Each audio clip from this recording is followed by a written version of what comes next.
Hello student, welcome all of you. Doppler effect ह्या टॉपिकवरचे आपण PYQ solve करतोय. Doppler effect जर तुम्हाला माहीत नसेल तर डॉपलर इफेक्टवरचा एक व्हिडिओ मी डिटेल बनवलेला आहे आणि त्या व्हिडिओची लिंक मी ह्या व्हिडिओच्या डिस्क्रिप्शन बॉक्समध्ये देत आहे. त्याचबरोबर जर तुम्हाला ह्या आजच्या व्हिडिओ लेक्चरमध्ये आपण एकूण 10 MCQ सॉल्व करणार आहोत आणि ते MCQज आहेत PYQज आणि ते PYQज 21, 22 आणि 23 ह्या साली विचारलेले PYQज आपण घेणार आहे. त्याची जर तुम्हाला PDF हवी असेल तर ती PDF मी माझ्या टेलिग्राम चॅनलवरती तुम्हाला देत आहे. तर तुम्ही काय करायचे तर टेलिग्राम चॅनलला जॉईन करायचे. आता क्वेश्चन सॉल्व करायला आपण सुरुवात करूया. पहिला क्वेश्चन आपल्याला स्क्रीनवरती दिसतोय. क्वेश्चन असा आहे, a train is moving towards a stationary observer with speed 33 meter per second.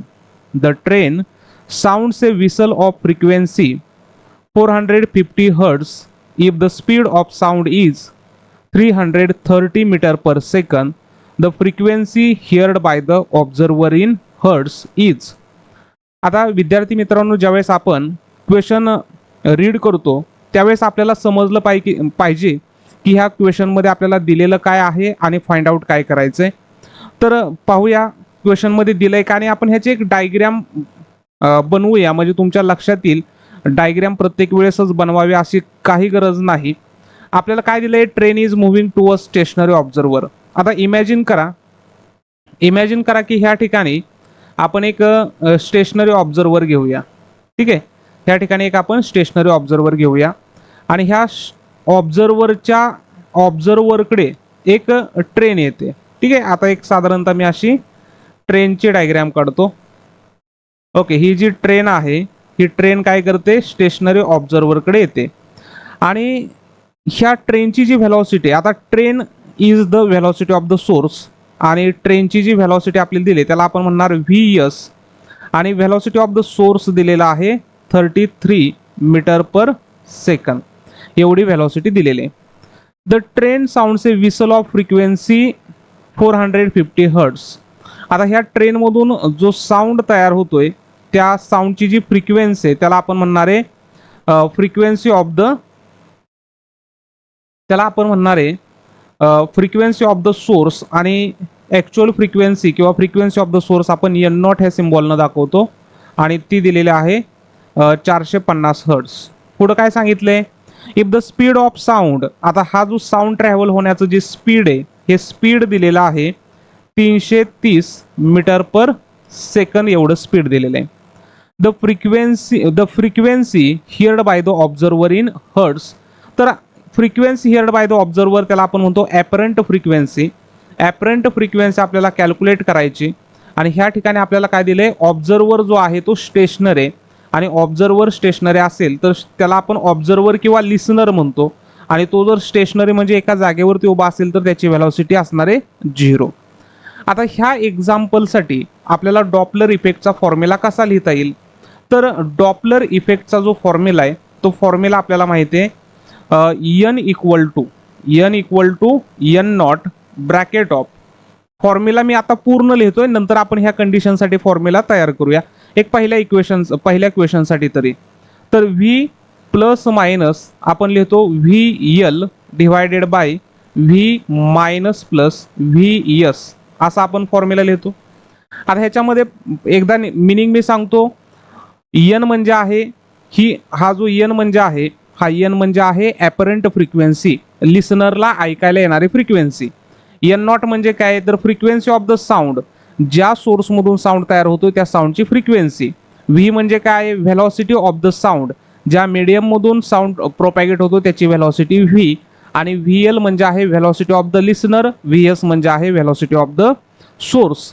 आणि जे प्लस मायनस, आता प्लस मायनसमध्ये आपण काय पाहिलेले व्हिडिओ लेक्चरमध्ये, वरचा जो प्लस आणि मायनस आहे आणि खाली काय दिले आपल्याला मायनस प्लस, तर अप्पर जे प्लस मायनस आहेत, वरचा प्लस आणि हा वरचा मायनस, हे जे अप्पर साइन आहेत हे अप्पर साइन आपण कधी वापरणार, ज्यावेळेस ऑब्झर्वर किंवा सोर्स हे एकमेकांकडे येत असतील, टूवर्ड्स अशी कंडिशन असेल तर. आणि हे जे आपल्याला निगेटिव्ह साइन, लोअर साइन आणि हे लोअर साइन आपल्याला दिले मायनस आणि प्लस, हे कधी वापरणार? ज्यावेळेस ऑब्झर्वर आणि सोर्स हे एकमेकांपासून लांब जात असतील त्यावेळेस. आता ह्या कंडिशनसाठी काय फॉर्म्युला तयार करता येईल तो आपण फॉर्म्युला बघूया. इथं काय सांगितलंय तर ॲपरंट फ्रिक्वेन्सीचा फॉर्म्युला इथं असा होईल N equal to N not bracket of. आता व्ही एल तर काय दिलं आपल्याला? व्ही एल ची व्हॅल्यू दिली 0 आणि हा जर 0 घेतला तर वरती फक्त शिल्लक काय राहील? फक्त व्ही डिवायडेड बाय व्ही आणि V S velocity of the source. आता व्ही आणि व्ही एसच्या मध्ये मायनस आणि प्लस ह्यापैकी काय घ्यायचं? तर हा जो सोर्स आहे हा सोर्स कुठं चाललेला आहे? तर टूवर्ड्स ऑफ द ऑब्झर्वर चाललेला आहे आणि टूवर्ड्स असेल तर आपण काय घ्यायचंय? मायनस साइन घ्यायचंय. इथं घेणार आपण मायनस साइन. तर परफेक्ट हा फॉर्म्युला आपला तयार झाला. आता ह्या फॉर्म्युल्यामध्ये आपण व्हॅल्यूज पुट करूया आणि आपला आन्सर काय येतं ते पाहूया. आपल्याला ॲपरंट फ्रिक्वेन्सी काढायची. एन म्हणजे apparent frequency, N naught. N नॉटची व्हॅल्यू काय दिली आपल्याला? 450 हर्ट्झ. ब्रॅकेटमध्ये व्हेलॉसिटी ऑफ द सोर्स किती दिलेले आहे? तर 330 मीटर पर सेकंद divided by velocity of the source म्हणजे ह्या व्ही ची व्हॅल्यू काय दिलेली आहे? तर 330 minus velocity of the source. Velocity of the source दिलेला आहे 33. आता ही आपल्याला सबट्रॅक्शन करावी लागेल. ओके, सबट्रॅक्शन आपण करणार आहे. 330 मधून वजा किती करायचे आहेत? 33 वजा करायचे. 10 मधून 3 गेले राहिले 7. हा चला 1. नंतर 13 मधून 4 गेले राहिले 9. हा चला 1 आणि 3 मधून 1 गेले तर 2. 297 म्हणजे इथं 450 मल्टिप्लाय 330 भागिले किती येणार आहेत? तर भागिले येणार आहेत 297. आता आपल्याला इथं काय करायचंय तर डिव्हिजन करायचं. डिव्हिजन करत असताना आपण काय करूया?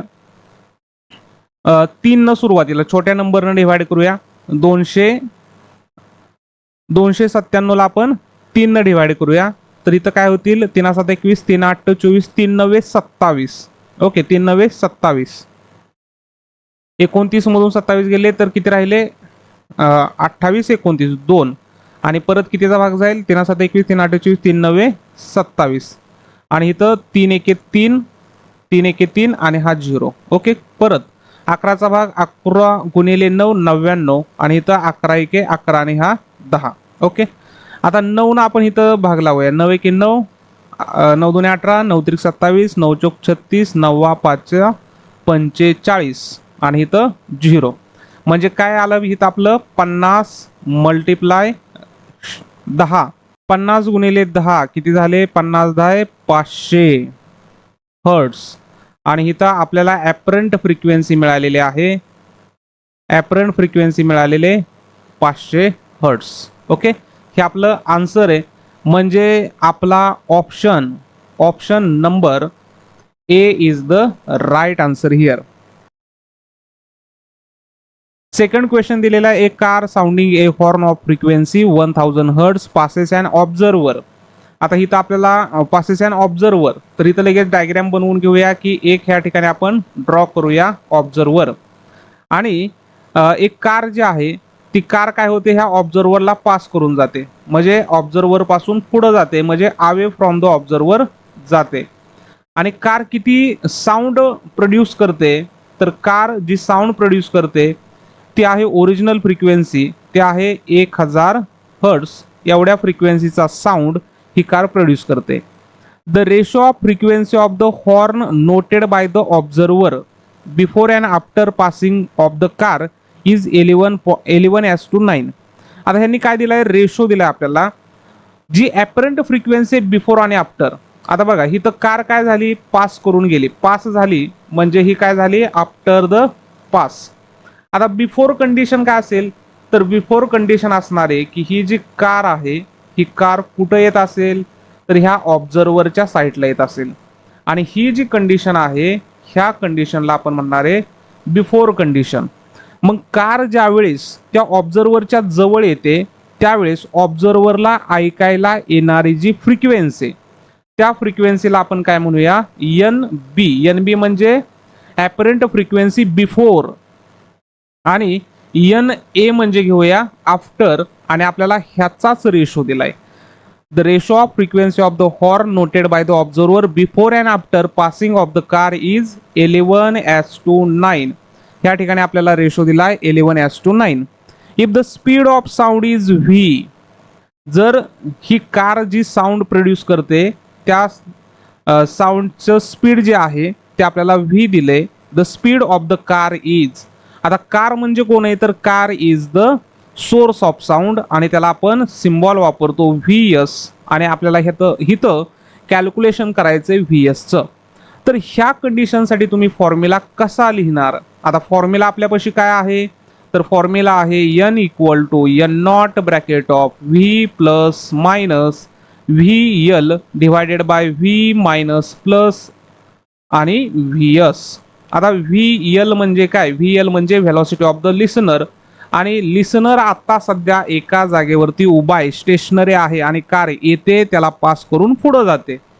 तर आपल्याला बिफोर आणि आफ्टर, आता इथं आपण काय करूया की सुरुवातीला बिफोरची ॲपरंट फ्रिक्वेन्सी काढूया. ओके, बिफोरची ॲपरंट फ्रिक्वेन्सी काढूया.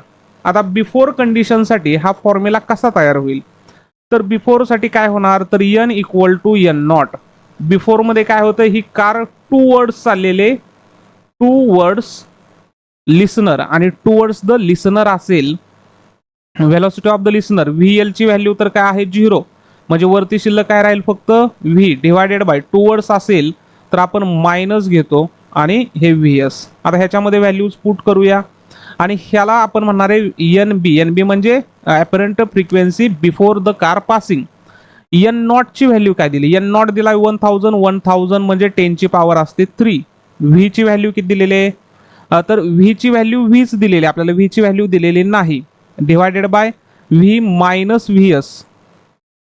आपण असं करूया की ह्या व्हॅल्यूज नंतर पुट करूया.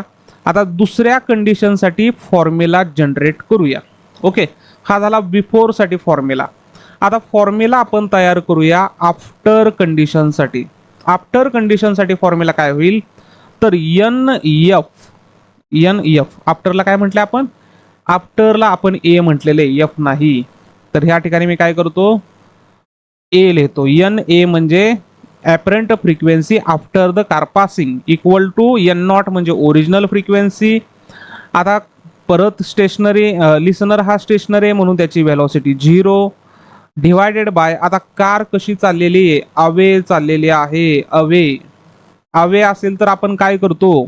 अवे असेल तर ह्या ठिकाणी आपण घेणार आहे प्लस आणि व्ही एस. ह्याला इक्वेशन नंबर 2 देऊया, ह्याला इक्वेशन नंबर 1 देऊया. आता आपल्याला ह्यांचा रेशो काढायचा आहे तर आपण काय करणार? इक्वेशन 1 ला इक्वेशन 2 न डिवाइड करूया. बघा मग ह्या ठिकाणी आपण काय करूया डिवायडिंग इक्वेशन डिवायडिंग. आता हे ज्यावेळेस सोल्युशन आत्ता तुम्ही नोटबुकमध्ये लिहिताय त्यावेळेस हे असं लिहा, पण ज्यावेळेस ॲक्च्युअल तुम्ही एक्झाममध्ये क्वेश्चन सोडवणार आहे इतक्या फॉर्मॅलिटी करत बसायचं नाही, एकदम शॉर्टमध्ये सोडवायचं असतं. डिवायडिंग इक्वेशन 1 बाय इक्वेशन 2 असं जर आपण केलं, हे मी कशासाठी करतोय सगळ्यांना समजण्यासाठी. तर N B upon N A equation 1 ला इक्वेशन 2 न डिवाइड करायचे आणि मग आपण इक्वेशन 1 काय लिहिलं N not bracket of V divided by V minus V S upon काय लिहिणार N not bracket of V upon V plus V S. इथं काय कॅन्सल होईल तर एन नॉटला एन नॉट कॅन्सल होतील आणि ह्या डिवाइडचं मी काय करणार? डिवाइडचं मी मल्टिप्लिकेशन करणार. कसं करणार तर V upon V minus V S multiply V plus V S upon काय होणार व्ही. तर ह्या ठिकाणी ह्या व्हीला हे व्ही कॅन्सल होतील आणि शिल्लक काय राहील तर शिल्लक राहील V plus V S divided by V minus V S. आणि इथं कोण आहे N A upon N B upon N एचा रेशो काय दिला आपल्याला 11/9 दिलाय. तर मी ह्या ठिकाणी पुट काय करतो 11/9. देअरफॉर आता काय करावं लागेल 11 व्ही मायनस व्ही एस आणि 9 V plus V S. Okay, therefore 11 V minus 11 V S equal to 9 V plus 9 V S होतील. आता पहा मग इथं काय होणार व्ही वाल्या टर्म आपण एकत्र घेऊया म्हणून 11 व्ही इकडचे जे 9V आहेत +9V या ठिकाणी आले तर काय होतील -9V. इथं शिल्लक राहतील 9VS आणि हे -11VS. राईटला आले तर काय होतील +VS. 11 - 9 किती आले तर 2V आणि 11 + 9 किती झाले 20VS. आपल्याला व्हॅल्यू कशाची काढायची, आपल्याला व्हॅल्यू काढायची व्हेलॉसिटी ऑफ द सोर्स आणि velocity of the sound which दिलेला आहे. मग व्हेलॉसिटी VS चा फॉर्म्युला काय होईल तर 2V/20 आणि मग इथं रेशो जर काढला आपण बे 10/20 म्हणजेच V/10. VS ची व्हॅल्यू आपल्याला किती मिळेल, VS ची व्हॅल्यू मिळेल V/10 आणि V/10 असं आपल्या ऑप्शन मध्ये आहे. म्हणजे option B is the right answer. आणि हा क्वेश्चन MHT-CET 2022 साली विचारला गेलेला होता. Simple question. समजला असेल तर एकदा लाईक बटन प्रेस करा. आता आपण पाहतोय क्वेश्चन नंबर 3.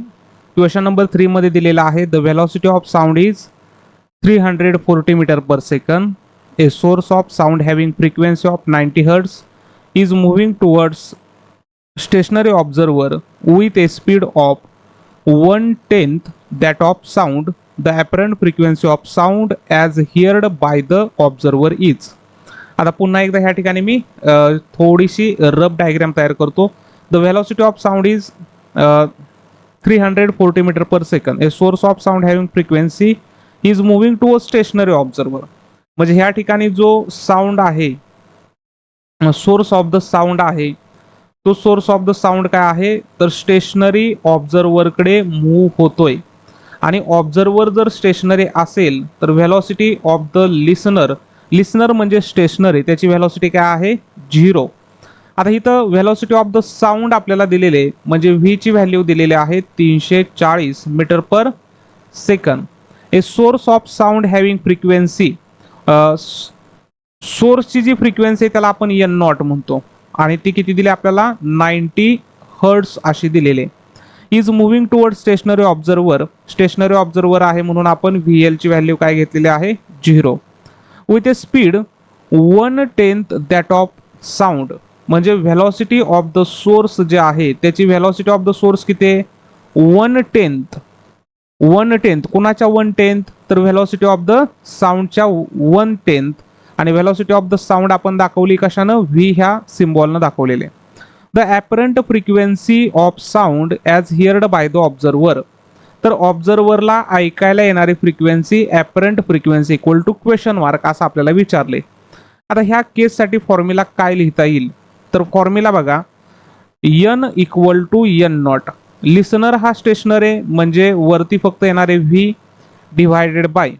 आता कार कुठं मूव्ह होते तर कार मूव्ह होते टुवर्ड्स. आणि टुवर्ड्स म्हटलं तर आपण कोणतं साइन घेतो तर टुवर्ड्स म्हटलं तर आपण इथं घेणारे मायनस साइन आणि VS. आता इथं व्हॅल्यूज पुट करूया. N0 ची व्हॅल्यू दिलेली आहे 90, V ची व्हॅल्यू दिलेली आहे 340 डिवायडेड बाय 340 मायनस व्हेलॉसिटी किती दिलेली आहे तर V/10. आता मग इथं आपण व्हॅल्यूज लगेच पुट करणार नाही कारण आपल्याला कॅल्क्युलेशन कसं करायचं सोपं जाईल ते आपण पाहतोय. तर इथं V मायनस VS ची व्हॅल्यू दिली V/10. आता V/10 दिले असेल तर इथं काय करणार आपण 90 ब्रॅकेट ऑफ V/ इथं 10 न इथं मल्टिप्लाय करणार म्हणजे 10V मायनस V काय झाले 9V/10.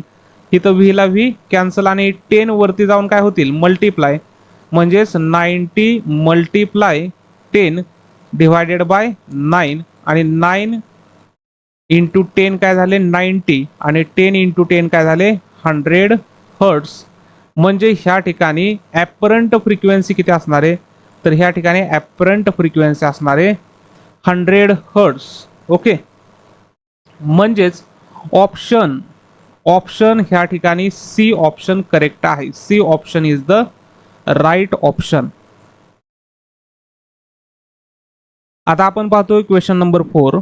क्वेश्चन नंबर 4 काय दिलाय a engine sounding a whistle of frequency आता डायरेक्ट मी डायग्राम तयार करतो.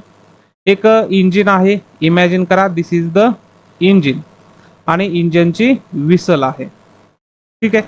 आणि हा विसल किंवा हे इंजिन एक साऊंड प्रोड्यूस करतोय आणि त्याची फ्रिक्वेन्सी लिहिताना आपण काय लिहितो एन नॉट. तर एन नॉटची व्हॅल्यू किती दिली 1152 हर्ट्स दिलेले. Is receding from stationary observer. आता हे जे इंजिन आहे ते इंजिन काय होते receding from the stationary observer. रिसिडिंगचा अर्थ काय की away from the stationary observer. आणि ऑब्झर्वर स्टेशनरी म्हणजे व्हेलॉसिटी ऑफ द लिसनर काय झाली 0. ह्याला लिसनर किंवा ऑब्झर्वर असं आपण म्हणू शकतो. आणि हे receding from a stationary observer at 72 kilometre per hour. म्हणजे व्हेलॉसिटी ऑफ द इंजिन काय आहे, म्हणजे इंजिन म्हणजे सोर्स आहे आणि त्याची व्हेलॉसिटी आहे 72 किलोमीटर पर आवर. आता आपल्याला ह्याचं कन्व्हर्जन कशात करावं लागेल, तर ह्याचं कन्व्हर्जन आपल्याला मीटर पर सेकंदमध्ये करावं लागेल. मग 72 किलो म्हणजे किती असतात इथं के म्हणजे किलो, किलो म्हणजे 10 ची पॉवर असते 3 डिवायडेड बाय आवर्स मध्ये किती सेकंद असतात, तर आवर्स मध्ये 3600 सेकंद असतात. म्हणून 72 10 ची पॉवर 3 आहे म्हणजे 1230 देणार डिवायडेड बाय 3600. ह्या ठिकाणी काय होईल, तर ह्या ठिकाणी ह्या झिरोला हे झिरो कॅन्सल होतील आणि 36 एके 36, 36 दुने 72 आणि इथं 20 म्हणजे काय झालं 20. म्हणजे व्हेलॉसिटी ऑफ द सोर्स किती झालं 20 मीटर पर सेकंद. पुढं काय दिलेलं आपल्याला, if velocity of sound in air is. Velocity of the sound त्याला आपण सिम्बॉल घेतो व्ही, तो किती दिलाय 340 मीटर पर सेकंद. Then the frequency note heard by the observer is. म्हणजेच ह्याचा अर्थ आपल्याला विचारलेला आहे ॲपरंट फ्रिक्वेन्सी किती असेल. तर ह्या केससाठी फॉर्म्युला काय लिहिणार तुम्ही, तर N equal to N not bracket of listener stationary म्हणजे वरती फक्त येणार व्ही आणि मूव्ह अवे आहे. अवे म्हटले की काय करतो आपण, अवे म्हटले की आपण ह्या ठिकाणी घेणार आहे प्लस आणि हा व्हीएस. देअरफॉर आता व्हॅल्यूज पुट करूया. एन नॉटची व्हॅल्यू 1152, व्ही ची व्हॅल्यू किती दिलेली आहे, व्हेलॉसिटी ऑफ द साऊंड दिलेला आहे 340 डिवायडेड बाय 340 अधिक व्हीएस. व्हीएस म्हणजे किती दिलेला आहे 20. 340 अधिक 20 किती झाले 360 म्हणजे 1152 गुणिले 340 भागिले आपण काय करणार आहे 360. या झिरोला हे झिरो कॅन्सल होतील.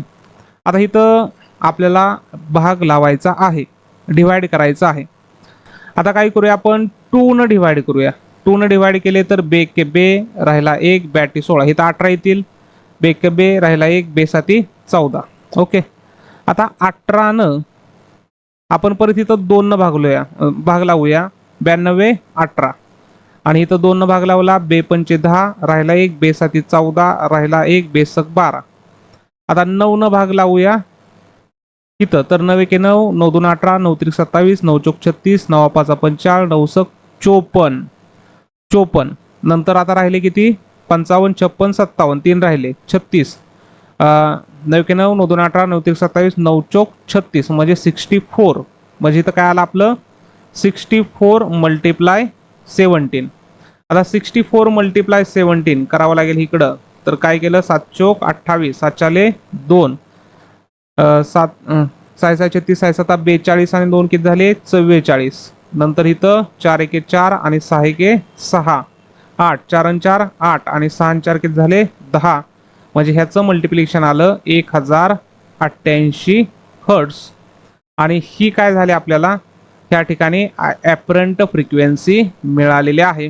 म्हणजे आपलं आन्सर काय असेल, म्हणजे ह्या ठिकाणी आपलं आन्सर आहे option D is the right answer. Option D is the right answer. आता आपण पाहतोय क्वेश्चन नंबर 5. क्वेश्चन नंबर 5 दिलेला आहे a source of sound is moving toward stationary observer. आता मी डायग्राम लगेचच तयार करतो. ह्या ठिकाणी आपण काय म्हणूया, ह्या ठिकाणी एक आहे ऑब्झर्वर, ह्याला आपण म्हणणार आहे व्हीएल. व्हीएल म्हणजे व्हेलॉसिटी ऑफ द लिसनर किंवा ऑब्झर्वर व्हीएल. आणि हा स्टेशनरी म्हटल्यानंतर ह्याची व्हेलॉसिटी काय झाली 0 आणि source of sound is moving to a stationary observer. आता इथं साऊंडचा जो सोर्स आहे तो सोर्स मी कन्सिडर करतो कार आणि कार काय होते टुवर्ड्स काय होते ऑब्झर्वरकडे जाते आणि त्याची व्हेलॉसिटी किती आहे तर त्याची व्हेलॉसिटी आहे vs and then moves away with velocity vs आणि परत काय होते अवे पण जाते म्हणजे कार आले आणि कार त्या ऑब्झर्वर पासून पुढे गेली त्याला पास झाली म्हणजे ही कंडिशन काय असणार आहे अवे कंडिशन असणार आहे आणि पास होताना पण त्याची व्हेलॉसिटी किती आहे vsच आहे. पुढे काय सांगितलंय assume that the medium through which the sound waves travel is at rest म्हणजे ज्या मीडियम मधून साऊंड ट्रॅव्हल होतोय ते मीडियम रेस्टला आहे. If v is the velocity of sound जर हिथं जो साऊंड प्रोड्यूस होतोय त्या साऊंडची व्हेलॉसिटी किती दिलेली आहे v ज्या व्हेलॉसिटीचा साऊंड तयार होतो त्याची व्हेलॉसिटी v आहे.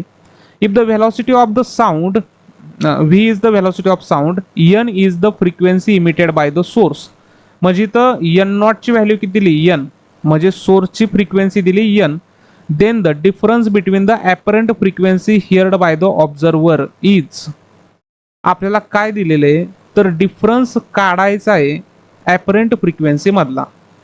आता इथं परत एकदा आपल्याला टुवर्ड्स आणि आवेसाठी कंडिशन्स लिहाव्या लागतील. आता जर आपण टुवर्ड्स साठी कंडिशन्स लिहिल्या तर टुवर्ड्स साठी काय होणार तर n equal to n not bracket of लिसनरची व्हेलॉसिटी 0 आहे तो स्टेशनरी म्हणून इथं काय लिहिणार आपण v डिवायडेड बाय v आणि vs च्या मध्ये प्लस लिहायचं का मायनस टुवर्ड्स असेल तर इथं लिहिणार आपण मायनस ह्याला इक्वेशन नंबर देऊया 1 आणि नंतर काय सांगितलं आपल्याला आवेची कंडिशन काय लिहावी लागेल आवेची कंडिशन असणार n equal to n not bracket of v plus vs away असेल तर आपण खाली प्लस लिहितो हे आपल्याला माहिती आहे आणि आपल्याला फ्रिक्वेन्सीचा डिफरन्स विचारलेला आहे. आता जवळ जाताना फ्रिक्वेन्सी वाढणार आवे जाताना फ्रिक्वेन्सी कमी होणार मग आपण ह्याला काय म्हणूया टुवर्ड्सचं म्हणूया आणि ह्याला आवेची म्हणूया फ्रिक्वेन्सी. मग आपल्याला काय करावं लागेल nt मायनस na करावं लागेल तर nt मायनस na केलं तर काय होईल n not bracket of v upon v minus vs minus काय होतील minus n not bracket of काय होतील n not bracket of me जरा साईडला लिहितो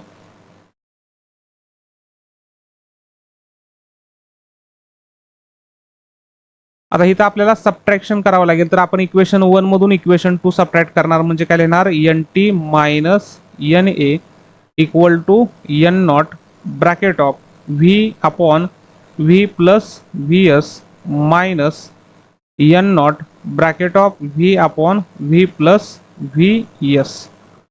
आता n नॉट ची व्हॅल्यू किती दिली n दिली म्हणजे इथं पण काय येणार n इथं पण येणार n आणि दोघांकडे n आहे म्हणून n काय निघालं कॉमन निघालं दोन्हीकडे v आहे म्हणून v कॉमन तर ब्रॅकेट मध्ये शिल्लक काय राहिलं 1 upon v plus vs minus v upon v plus vs.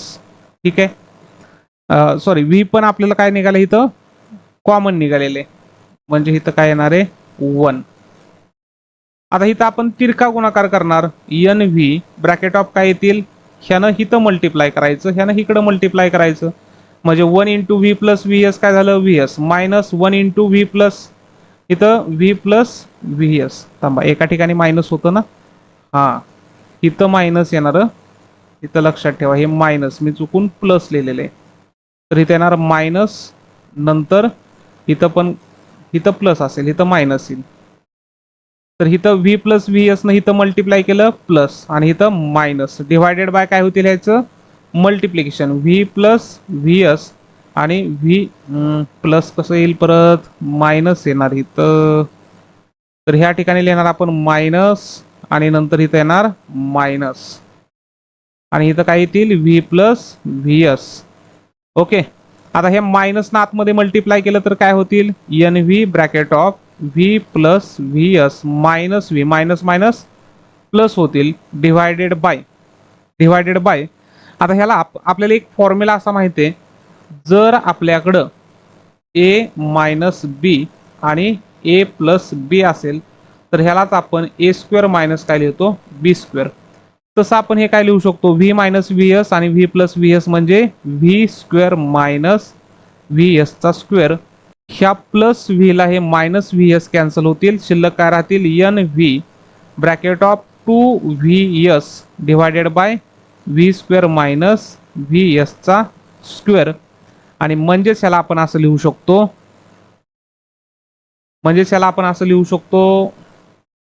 N 2n V V S upon V चा स्क्वेअर आणि मायनस व्ही एस चा स्क्वेअर. आणि इथं आहे कंडिशन कुठली तर टुवर्ड्स मायनस हवे. आणि मग आपला ऑप्शन कुठला असेल 2n V V S upon V square minus V S म्हणजे इथं ह्या ठिकाणी option D is the right answer असणार आहे. आपलं option D is the right answer. बघा विद्यार्थी मित्रांनो, सुरुवातीला म्हटलेलं होतं 10 MCQs आपण घेऊया, पण इथं तुम्ही पाहताय की MCQ सॉल्व्ह करताना वेळ जातोय आणि व्हिडिओ मोठा होतोय, तर आपण पाचच MCQs ह्या ठिकाणी घेऊन स्टॉप करत आहोत. नेक्स्ट डेला तुम्हाला परत एकदा 5 न्यूमरिकल्स PYQs डॉपलर इफेक्टचे पाहायला मिळतील. जर चॅनल सबस्क्राईब केला नसेल तर चॅनल सबस्क्राईब करा आणि तुमच्या मित्रांबरोबर ह्या चॅनलची लिंक सुद्धा शेअर करा. त्याचबरोबर तुम्ही आणि तुमचे मित्र टेलिग्राम चॅनलला जॉईन व्हा. टेलिग्राम चॅनलची लिंक व्हिडिओच्या डिस्क्रिप्शनमध्ये दिलेली आहे.